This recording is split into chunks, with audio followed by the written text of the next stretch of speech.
It's time to start stitching the Boo-tiful neighborhood from Hoop Studios. So I have both of these neighborhoods for the Boo-tiful neighborhood series from Hoop Studio. One was from last year, 2024, and this is the 2025 that just came in. And I am going to be stitching both sets of houses out. So in the Hoop Studios, they send you all of the materials that you need. You get, of course, the great Kimberbell instructions and all of the fabric, fun fabric like chiffon that will be used on the windows so that you can see through when they are lit up from the inside, as well as the shape form, which is like a stiff felt, and that will be for the actual house so that they will stand. And then they've also included these cute little resin tombstones. This was the one from last year's kit, and it's different than the ones from this year's, and so that just makes a fun little addition when you're setting up the house. And so I do want to note that I am going to be changing a few of these colors up. I like the orange, kind of this burnt orange color, but I'm not a huge fan of this peachy and kind of corally fabric. And so I am not going to use those in these houses. I have pulled some Kimberbell fabrics from other projects that I've done, and I may or may not use them. I'm starting to stitch out last year's houses first, and I'm going to start with the small. And so I have the fabrics all backed with fusible interfacing. Now, the only thing that I'm changing with this house is I am not using that peach color for the door. I've decided to use purple. And I'm also going to change the color of satin stitching around the window. It's supposed to be a pink, and I love pink, but I am going to, I think, do orange, since I will have purple and purple satin outlining on the door. So I think as of right now, I'm going to be doing orange around the windows and a purple door. And so I have everything again ready to go. And also the chiffon that is used for behind the windows, I've already also prepped. In the directions, it says to press these and starch. And so I just use best press. You can see they're not like paper, but they definitely have a little bit more body than just the regular chiffon. And so those have been prepped as well. All right, so let's get started.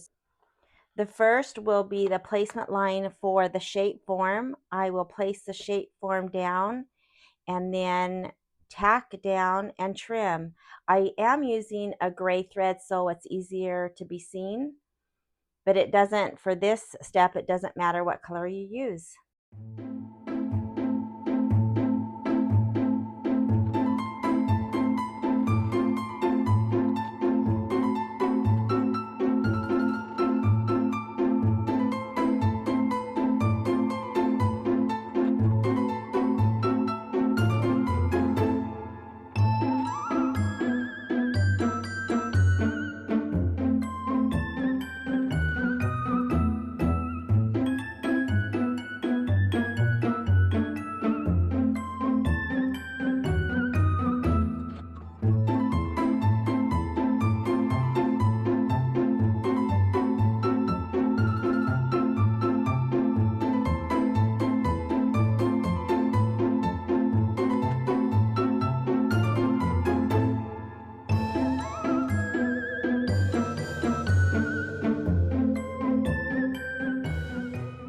So I've trimmed around the outside stitch line, and now I need to cut between these two stitching lines just the shape form, not the stabilizer.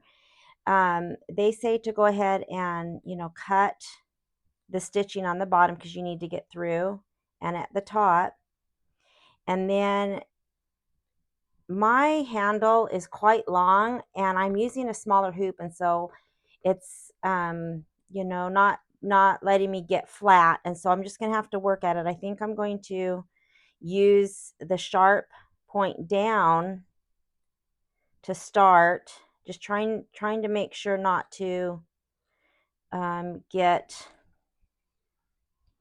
the stabilizer. And I poked through there, but I don't really want to cut the entire thing. So once I've got that started, maybe with my long handle, I can do the ball point down.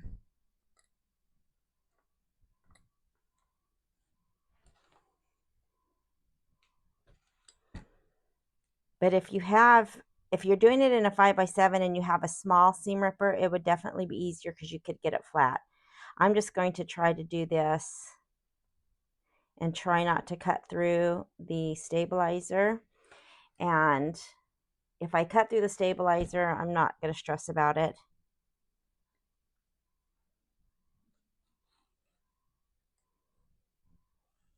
But it would definitely be, you know, better if you had even a bigger hoop or a smaller seam ripper.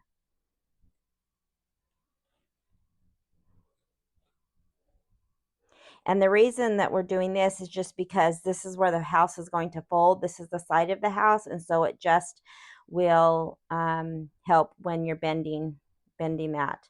All right, so I've got that cut, and now we're ready to do the placement for the fabric.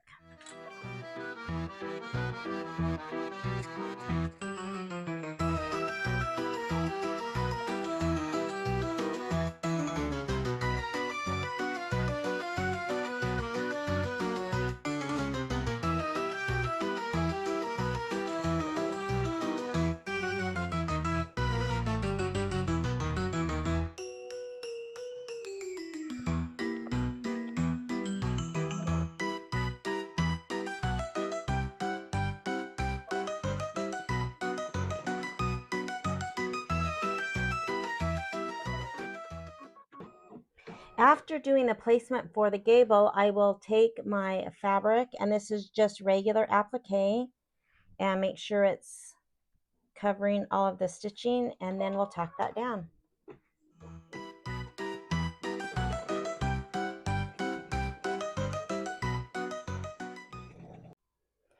After tacking the gable down, it says to use fray check. There's like a scalloped edge. To put fray check around this, I will need to let this dry and then trim just the scalloped edges and get ready for the decorative stitching.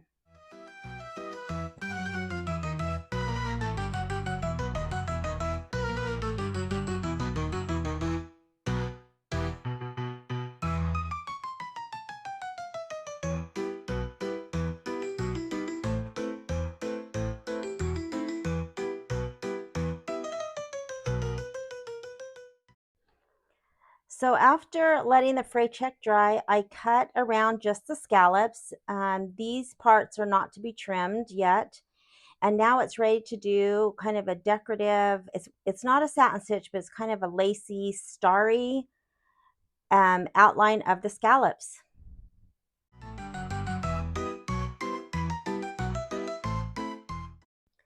The next step is the brick detail over the window.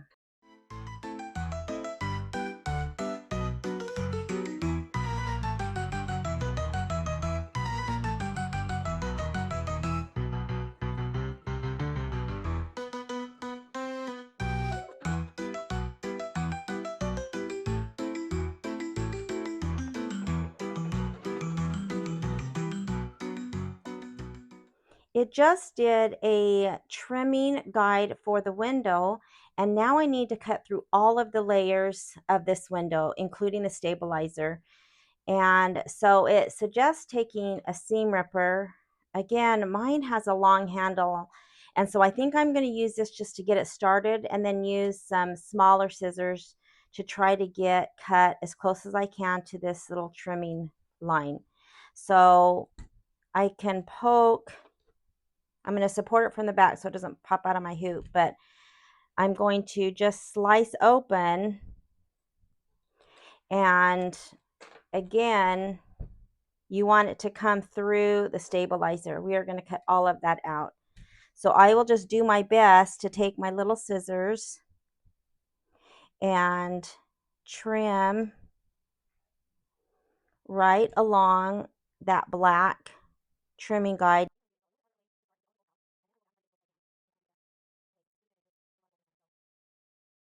You could, I guess, go layer by layer. If I just peel, kind of hold this top layer up, maybe that might be, or I can get closer. It's going to do a really thick satin outline, so I'll do, as good as I can.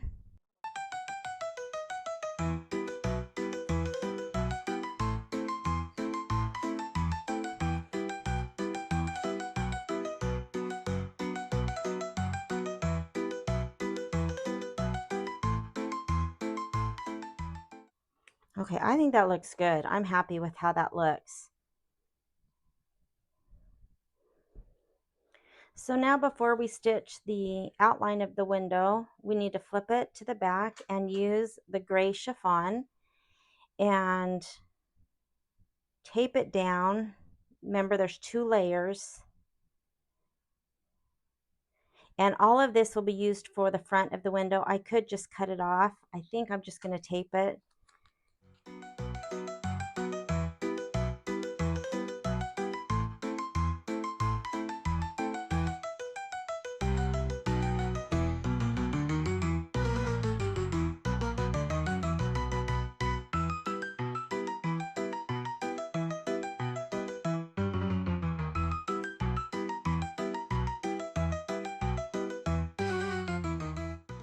So I got done stitching the window, and I am so glad that I chose that orange. I love it, and it looks a little bit more like Halloween. All right, so now before we cut this away, there needs to be fray check added, and that just helps with the frames, especially since this is so thin. And so they want you to put it on first about 1/4 of an inch outside of the stitching. And remember, there's 2 layers, so I'm gonna, put it on so it soaks through to both. And then I'm going to let that dry, and then I'm going to trim around and then save that piece for the front.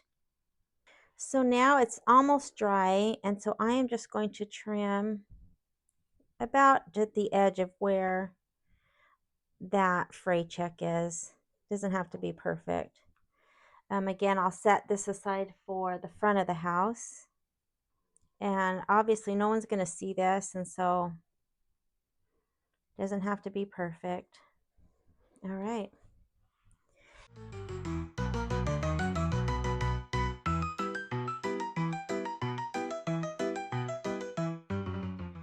Now the last couple steps are the flowers in the flower box and then the flower bed trim. And it does say to slow the speed down for these little flowers. And I guess that's maybe because they're just super tiny.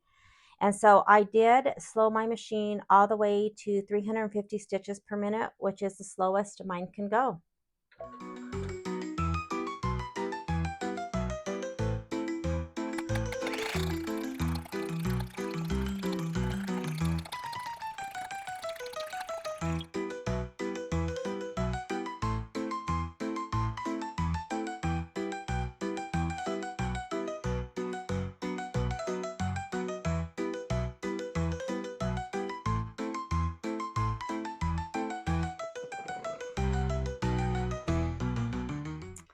All right, so here is the back and side of the house, and I love it.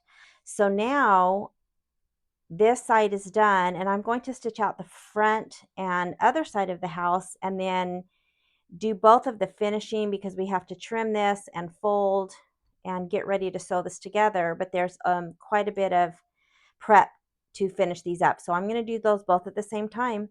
So I'm going to do the exact same steps. The front of the house, it's just more detailed as far as, it has a door and it has 3 windows. and it's got some more decorative detail on the top instead of just plain.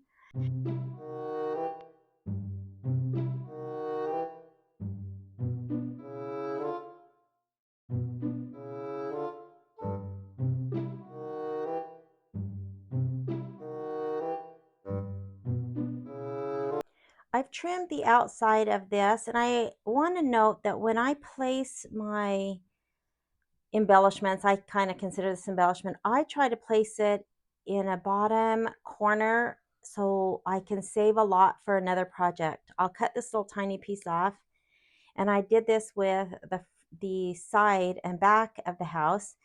And this is a lot of shape form. This could be, used for ghosts or any other little thing where you need shape form. And so I have just, a little container that I throw extra embellishments in. And so I will save this. Now, this is where we need to slice the shape form, but not the stabilizer. So I am going to just take my scissors and cut just the stitching. I could do it with a seam ripper. I found a couple different seam rippers. When I got the seam rippers that I have now with the long handle, I threw my other one, my little one, away because it was dull, which is why I got new ones. So I have these. This one still is a little long. This one is, probably what most typical seam rippers look like, or the size, but this doesn't have a little ball on the end. It's not sharp, but it's, I'm not sure if it would still rip through, because it doesn't have the ball on. So I'm going to try one of these, because you want to, if possible, lay it flat. And of course there's more room on this side. So I'm going to see if this, oh yeah, I don't think it's cutting through. Yeah, so this one does work. So even though it doesn't have a ball, again, it's kind of dull, and it looks like it's really sharp. So I cut the stitches, and now I'm just running this, as parallel as I can, to keep from cutting the stabilizer. Just slice, and we'll see if I cut. We'll see if I cut it. And if I did, you know what? It's not the worst thing in the world. So the back isn't cut. If it was, you could always just tape it or leave it. It's not that critical, but that little one worked really good. So you can see that there is just a slice. And again, that's just so that when we're ready to put this house together, it will fold. All right, so now it's going to do the placement line for the fabric, and then I will tack the fabric down.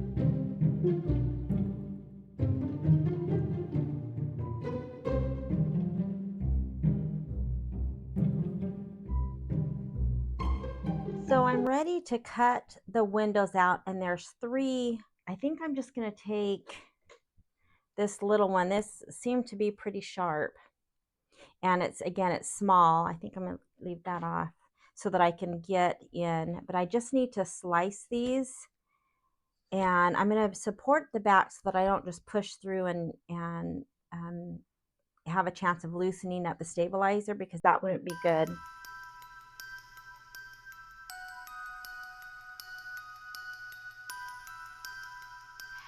The directions actually say to use the seam ripper. So it actually seems to be cutting pretty good. I'm stabilizing it, but it's slicing really nice. So I think I'm going to try this. I think I can get pretty close and maybe a little bit more smooth than with the scissors. I'm actually pleasantly surprised at how this is going. Now I don't want to cut the trimming guide like I just did. It's, you know, probably not the end of the world as long as you don't, I guess, get too many of those. Those support all of the layers, and so it's best not to cut that.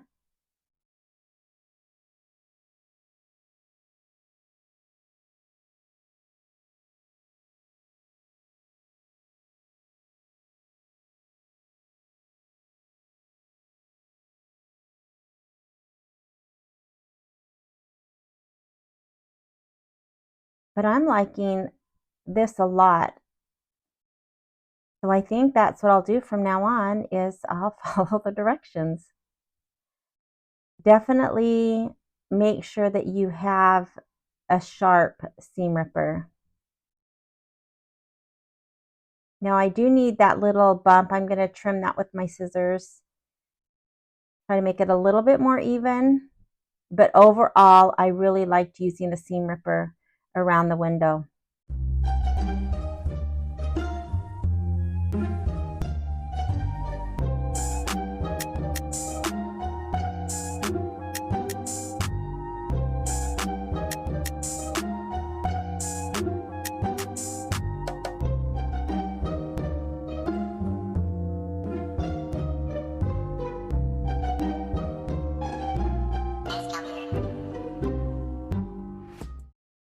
I'm done cutting the windows, and that worked really well with the seam ripper. I think a lot better than the scissors. And you can see this little window is about as big as my thumbnail. It's small.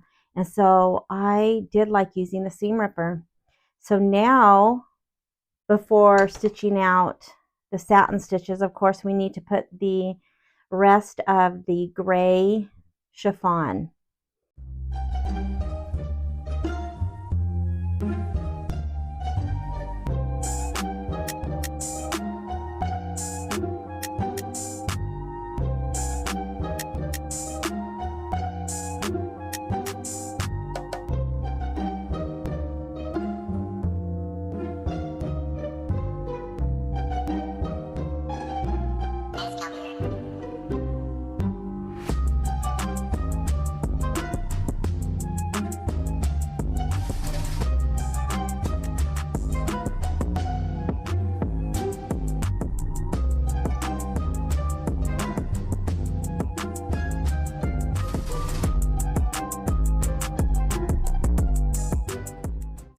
So the windows are all done and they look great. You can see there's even a cute little black cat sitting in the window. Oh my gosh, that's so cute. I love it. So the next step will be the door and then finally the little flower box on the side. But before we do the door, I need to go ahead and add the fray check around each of the windows. I'm going to let that dry and then I will just trim around and then we'll move on. The door is just straight applique. It'll do a placement line. I'll place the purple fabric that I've decided to use, and then it will do the satin outlining. All right, so I'm going to get this fray check on. I love this. And this chiffon will be so nice when you light it up with a candle or with the little fairy lights that came with the project. It glows through. It's so pretty. All right, so I'll finish this up, let it dry, and we'll move on. We're almost finished with the second part of the house.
Here is the front of the little house and the back.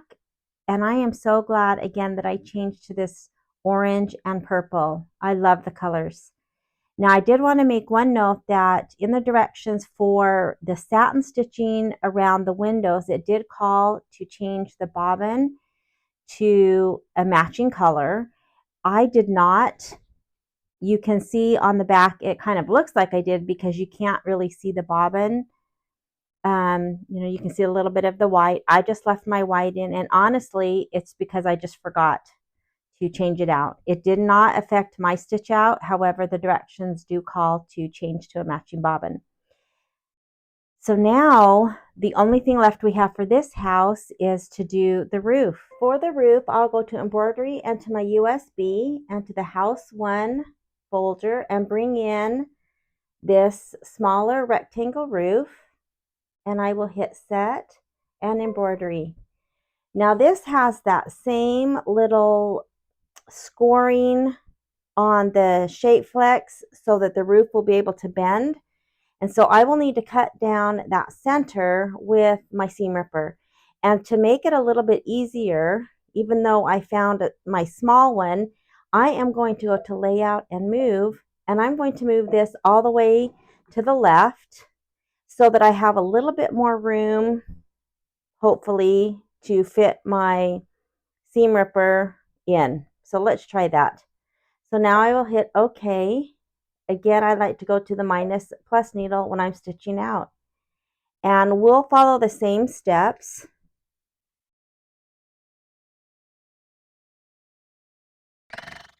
I will run a placement line. I will place the shape form, tack it down, and trim it, and then slice that center where the roof will bend. And so let's go to that point.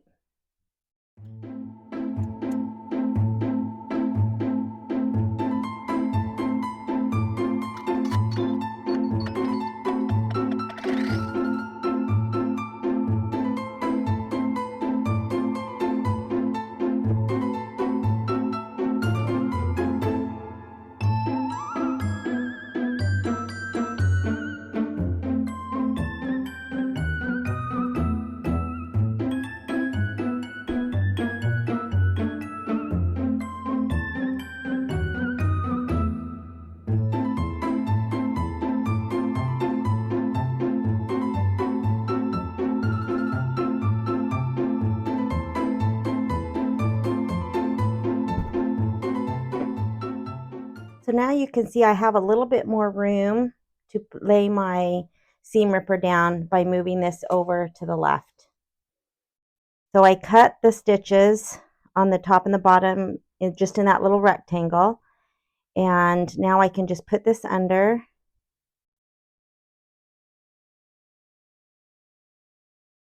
And slide it. And now I have that flex form or shape form cut, but not the back. All right, so now it's ready for the placement of the fabric. After the placement line, I'll go ahead and place my fabric and tack it down.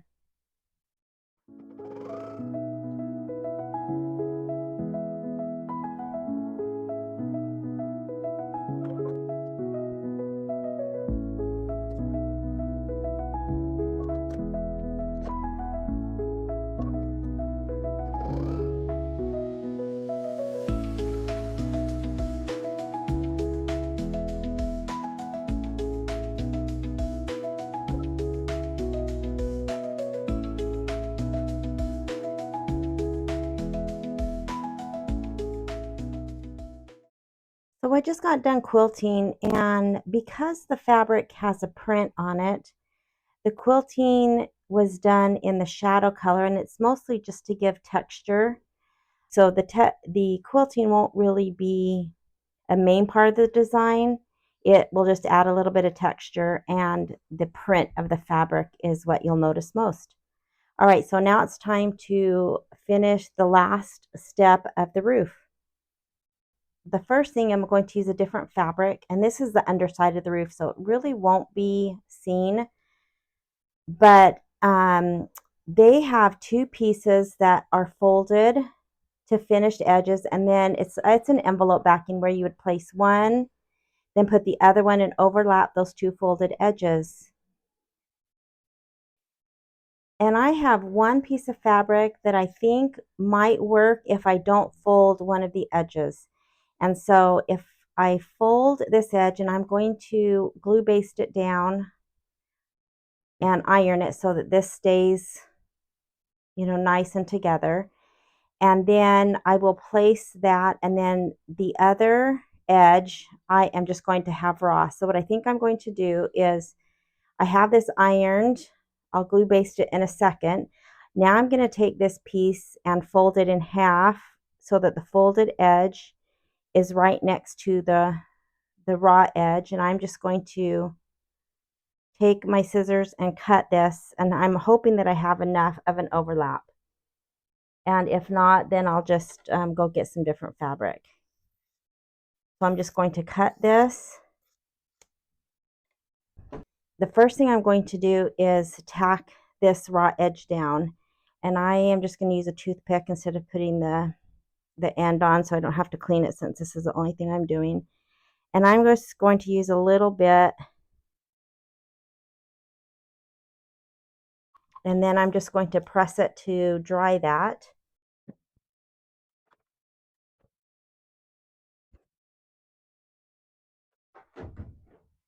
So now when I'm placing these, since I've only have one finished edge and the other piece has both raw edges, I need to make sure to place these down right. The finished edge is they're going to both be right side down, but the finished folded edge needs to go first, because when this is flipped inside out, this will be on the outside. And so I will just put that about right there. I will take this and just making sure that I'm past that. And you can see that I have about a ½ inch or a little bit more. And so when I flip this inside out, this raw edge is going to be on the inside. I'm trying to keep this as flat as possible, so that it's not bulky when I'm trying to put this roof onto the house. So I am going to tape,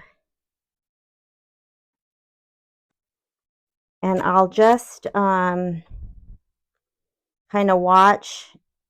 I think the directions say to tape over this whole edge, just so that the foot doesn't, grab this piece right here. I'm just going to kind of watch it, and let's just tack this around.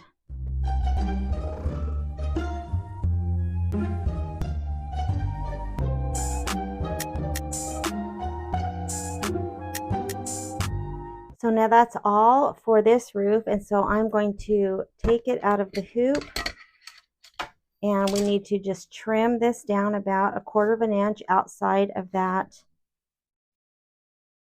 tack down.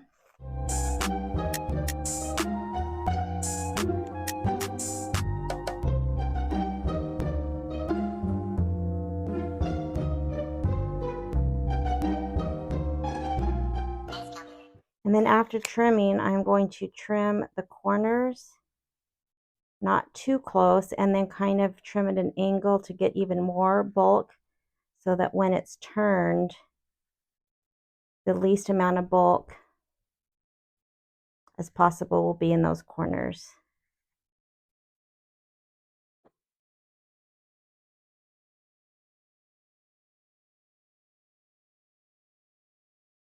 And so now I will just flip these out.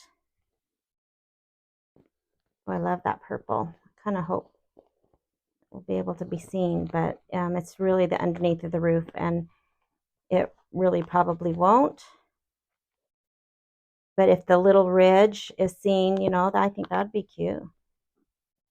So I will get as much as I can out, and then I will get my turning tool, which is my turning tool is this wood piece that I used to hold down fabric once in a while. And it's got, you know, a rounder end and then a little bit more pointy. So I'm going to kind of be careful, but I do want to try to get those points out. Those look really good. Okay, so let's do run along, maybe you can see it this way, run it along the seam.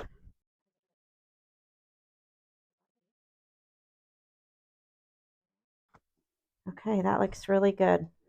So now, so you can see the raw edge will be inside, and there is no reason really to have that folded. I think that was just adds bulk and just an unnecessary step. So I am going to press so that this, you know, can be as flat as I can get it.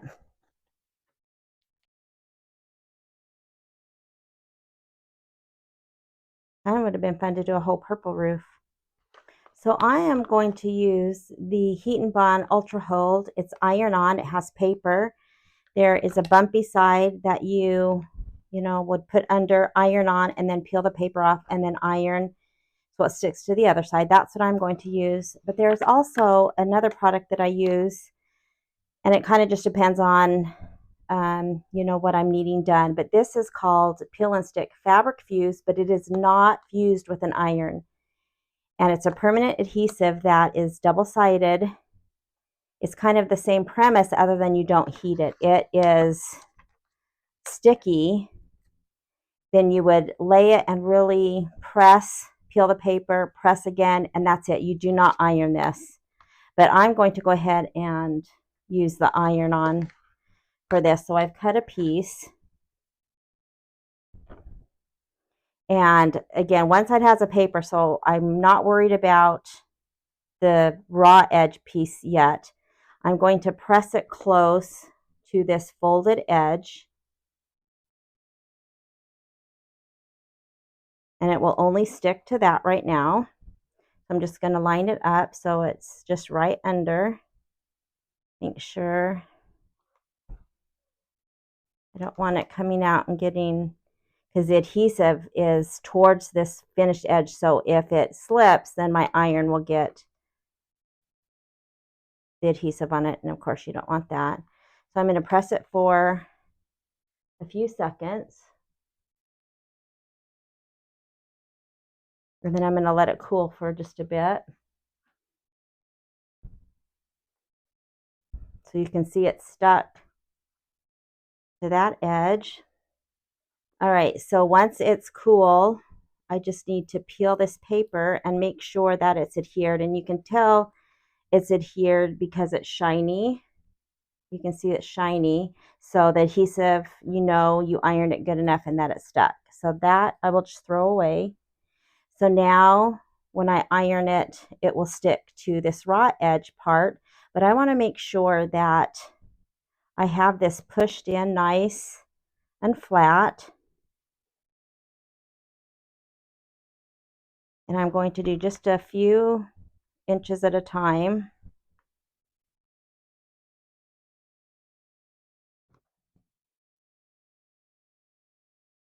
Make sure this is pressed up.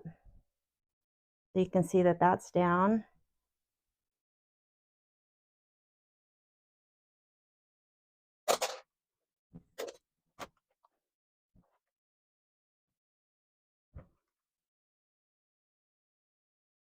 Okay, so that's stuck down.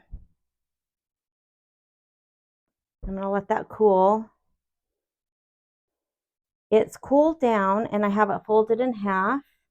I am going to press it and then I'm going to clip it and just leave the clips on until I'm ready to use this. And that will just help kind of retain that roof peak.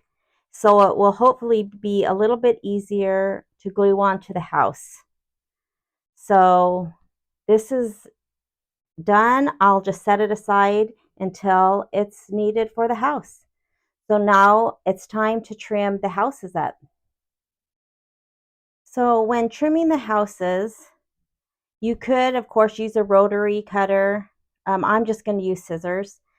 But on the right and the left of the house, whether it's the back or the front of the house, I need to trim just right next to this tack down on both sides, only on the right and the left. So I'm just going to do that.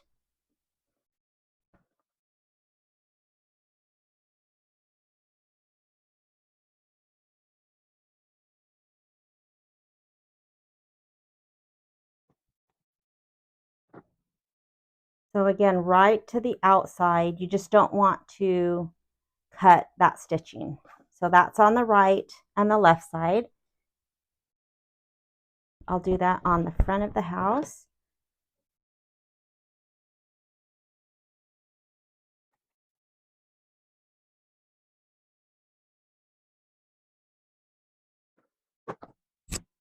Now on the top and the bottom, I need to cut at least 1/4 of an inch. I actually think I'm going to cut a little bit more. I think that it will make it easier to fold over, because these are going to be folded over and glued. And so the first thing I'm going to do, like I do on a lot of my Kimberbell projects, is I am going to cut just the stabilizer right next to that bottom tack down, and that's just so that there won't be any stabilizer when I fold this over. And so I'm going to go a little bit more than 1/4 of an inch.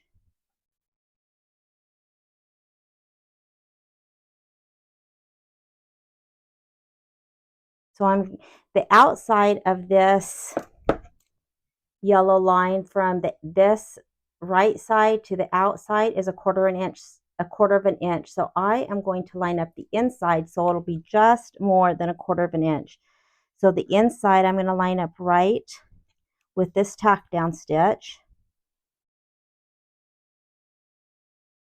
And I am going to use, of course, my rotary just, and you can see I'm not taking a whole bunch off of this. And again, this is going to be folded over.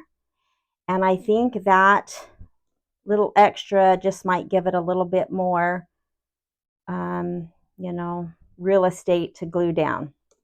So now I need to do the same thing with this top and the roof line. So I'm going to do a little bit different than the directions. So I first am going to cut away the stabilizer. Again, there's just no need for that to be right there. There would be 3 layers to fold over and have to glue, and you would have to probably glue all 3 layers to keep them together. So first thing is I'm going to cut away the stabilizer just right next to the stitching. Now that is good for the side of the house, but you'll notice because they did not have us trim the gable, that now I still have 2 layers. And so you could just have either cut this like you would a normal applique, but then you have a raw edge that's going to be underneath the roof, and I'm not sure if that would fray, or anyways, I don't want that. So I want this black piece to be the piece that is turned over and glued to the back, but then I have this second piece. So just for the peak of the roof, I am going to cut the white fabric away. Again, this is not what the directions say.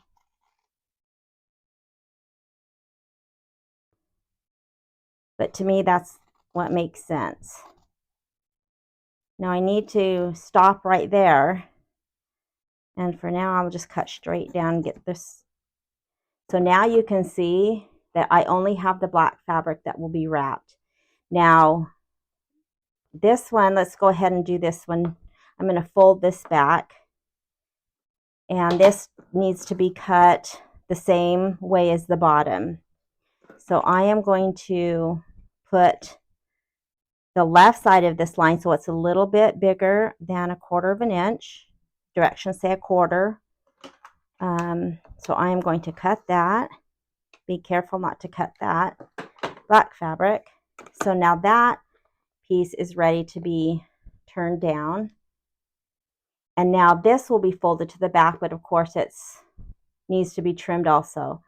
And so to start, I'm going to do the same thing. I'm going to line up this left so it's a little bit bigger.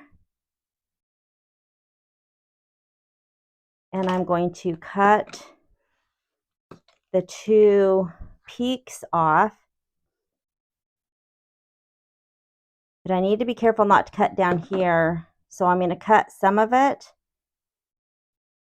and then have to hand cut, because if I start way down here, I'm cutting this off and then that will not be good.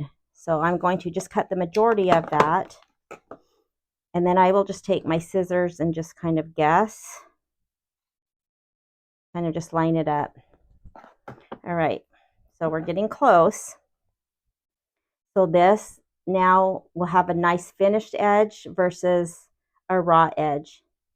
Now the directions do say to trim right across, and I want to see how close they get to the peak, because if you try to fold this, then again you're having doubled up on fabric, and then you know, kind of got a big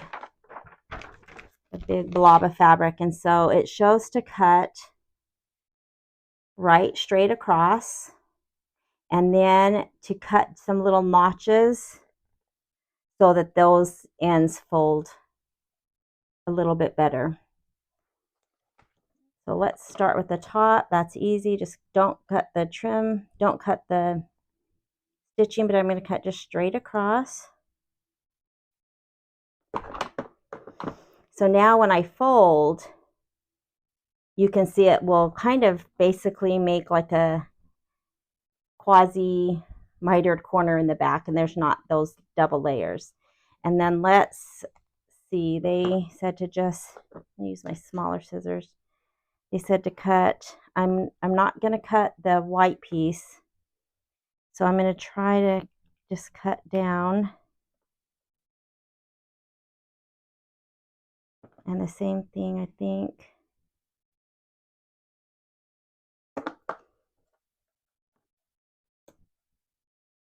So now when I fold that over, that's a nice finished edge. This will be sewn to the other side of the house, and so I'll have a nice edge. And then here, this will be folded down, and then this will be folded down, and that will give a nice edge. So I'm going to go with that. I think I am going to do the glue basting. So let me pull the glue out, and I'll do the same thing as I did with the roof. I'll add some glue. We're not doing anything on the sides, because those are going to be sewn with the sewing machine. I will do a glue baste on the bottom, the roof, and this top of the side. So let me do that.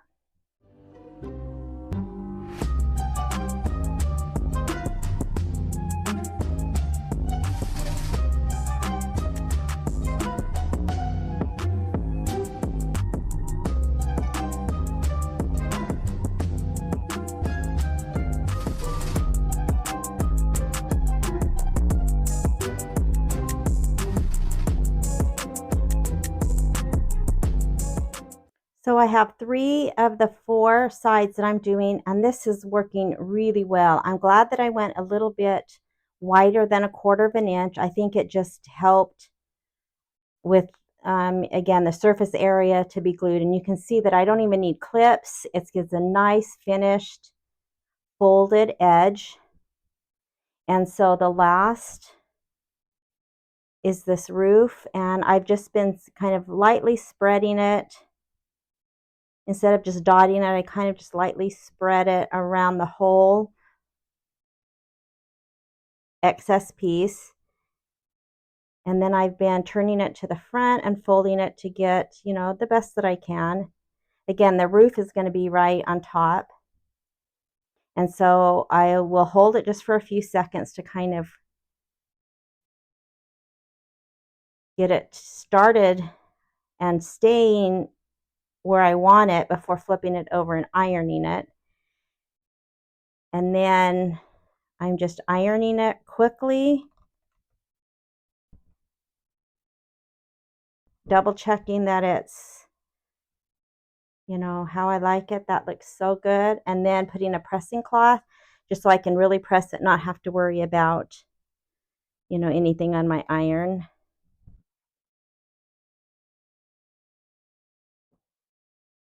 And then I just, I don't have my clapper in here, but so I'm just taking my little stick and kind of rubbing it and, you know, transferring some of that heat to cool it down a little bit. So look how good that looks. And there is no clips. I'm ready to go. The back is nice. You can see there's not a bunch of overlapped fabric. It looks so good. And so this, again, will be the side of the house. Oh, that's so cute. I love it. So I am going to finish up the back of the house in the exact same way.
So the houses are ready to be sewn together. I think they look great. That was so easy. Here's the roof.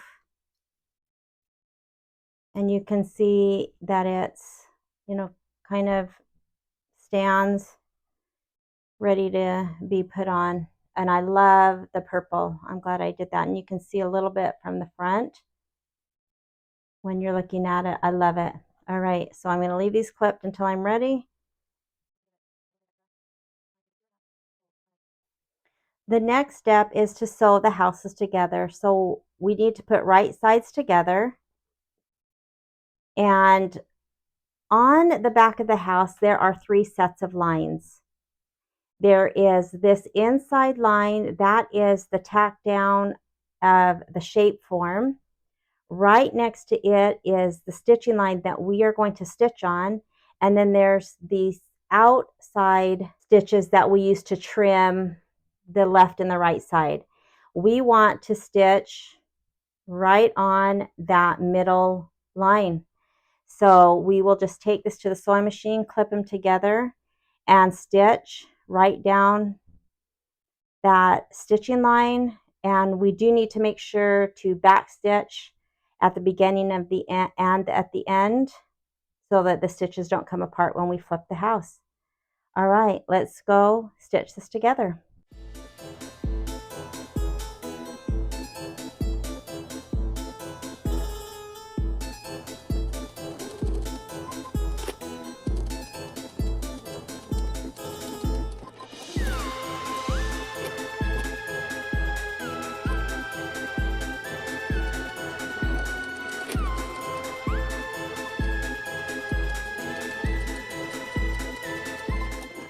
So I just got done sewing, making sure that I backstitched at the top and the bottom. And so now just needs to flip this inside out and then give it a really good press to get those seams nice and set where they were sewn together.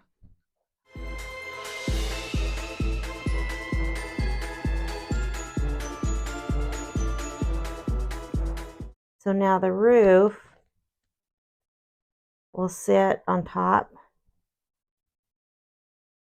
like that. And we just need to glue. I'm ready to put the roof on, and so what I did was just measure between the roof where, this roof will sit, and it's about 2.5 inches.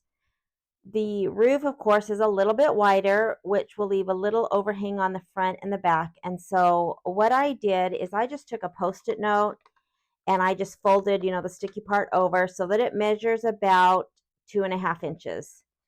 And then I just laid this down the center. You could measure, I just eyed it, and then I took a chalk marker and just drew a line, and then went to this side, drew a line. And so I could use hot glue. I love hot glue, but it dries super fast. And so I've decided I'm going to try the tacky glue. I love Aleene's tacky glue. I have used this for, I can't tell you how long, decades. This is my favorite glue for wood, all sorts of things. And so I think what I'm going to do is just, put dots or a little line, not too much, along each of these chalk lines. I've put painter's tape just, on the back, because I think what I'm going to do is I'll, of course, be as careful as I can. I'll line that up, and then I think I will just bring this tape up and over and let it sit. It needs to dry. I'll let it sit overnight. It probably would be, an hour at least, but maybe not even that long. I don't know. So I'm going to try that, and we'll see if it works. If it works good for this house, then I'll do that for the rest of the houses. If it doesn't work or doesn't hold, or whatever, I will maybe try something different with the other houses. All right, so let's try this. And of course, this is a white glue, but it does dry clear. I'm going to turn it this way so I can see.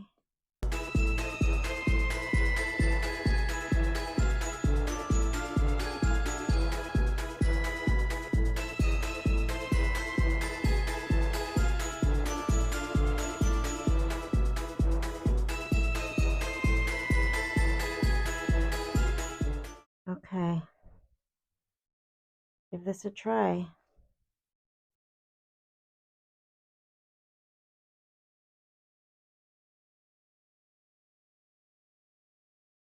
Whoops, I almost dropped it.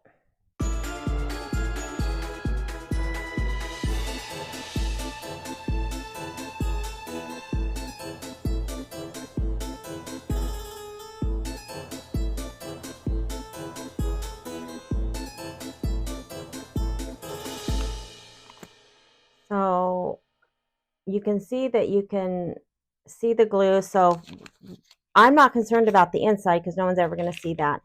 It will dry clear, but it does dry, a little bit shiny. So what I think I'm going to do is just try to get a little bit of the excess off. I probably should have gotten like a Q-tip with a little bit of water.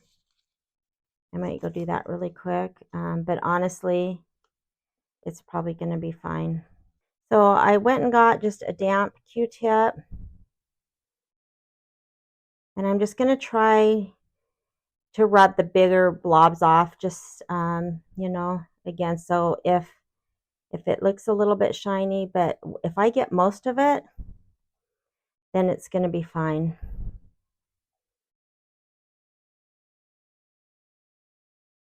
Okay.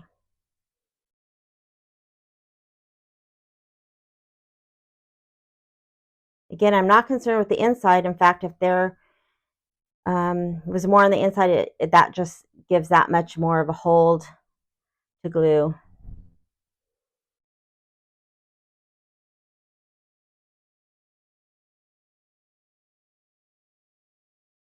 Okay. That's tape's holding really well. So I'm just going to leave this overnight. So I just waited a couple hours and it is rock solid. So I'm going to take off the tape.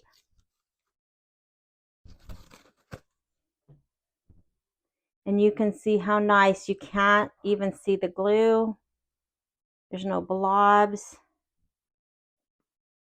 This little piece I did not worry about gluing because it's glued so well. Here's the front. You can see how nice and clean that looks. All right, one down. 3 to go and some little ghosts.